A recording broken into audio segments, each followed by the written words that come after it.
The following steps are for those who are upgrading SuccessWare from an older version or are reinstalling.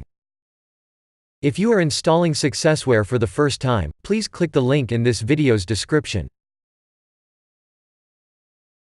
Before you begin, quit SuccessWare if it is currently open.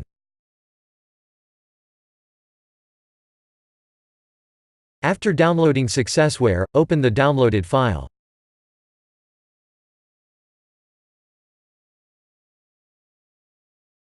Read the license agreement in full, and if you accept its terms, click Agree.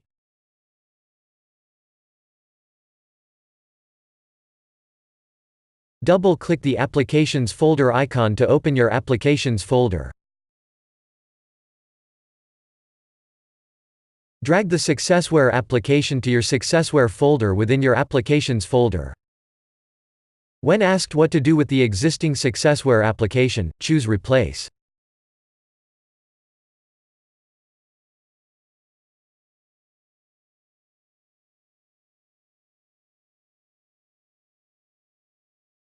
And you're done.